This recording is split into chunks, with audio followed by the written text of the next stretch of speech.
சரண் என்பவரின் வயது வந்து தன் மகன் சங்கரின் வயதை போல 6 மடங்கு.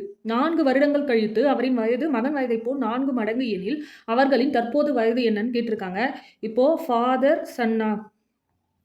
ஃபாதரோட ஏஜ் வந்து தன் மகன் சங்கரின் வயதை போல 6 மடங்குன்னு சொல்லியிருக்காங்க. இப்போ சன்னோட ஏஜ் வந்து நாம எக்ஸ்ன்னு வச்சுப்போம், தற்போதைய வயது. அப்போ ஃபாதரோட வயது என்னவா இருக்கும்? 6 மடங்குன்னா 6x. 4 வருடங்கள் கழித்துன்னு கொடுத்துருக்காங்க. அப்போ ஆட் பண்ணணும். 6x plus 4.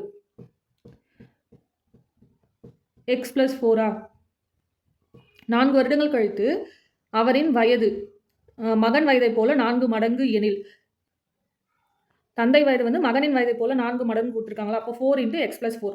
இப்போ இதை சால்வ் பண்ணால் நமக்கு தற்போதைய வயது கிடைக்கும். சன்னோட தற்போதைய வயது கிடைக்கும். 6x plus 4 equal to 4x plus 16. 4x இந்த 4x இங்கே வந்தால் -4x ஆகிடும். அப்போ நமக்கு என்ன கிடைக்கும்? 2x. இந்த 4 இந்த பக்கம் போச்சுன்னா -4. அப்போ 12ன்னு கிடைக்கும். 2 6 12. அப்போ x வந்து 6.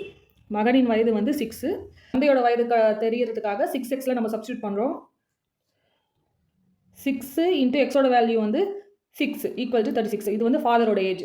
அப்போது தந்தை மகனோட வயது வந்து 36 6. இந்த சம்க்கான ஆன்சர் வந்து ஆப்ஷன் பி 36,6. 0.35 பார் என்ற எண்ணை பின்னமாக மாற்றுகன்னு கொடுத்துருக்காங்களா? இப்போது இந்த மாதிரி பார் சம் கொடுத்தாங்கன்னா இப்போ பின்னமாக மாற்றணும்னா என்ன பண்ணணும்? 0.35 பாரா? ரெண்டு நம்பருக்கும் பார் இருக்குது. அப்போது 35 பை இங்கே வந்து 2 நம்பருக்கு தானே பார் கொடுத்துருக்காங்க. அதனால் 9 2 9 எழுதிக்கிறோம். இதுதான் இந்த சம்முக்கான ஆன்சர் ஆப்ஷன் ஏ.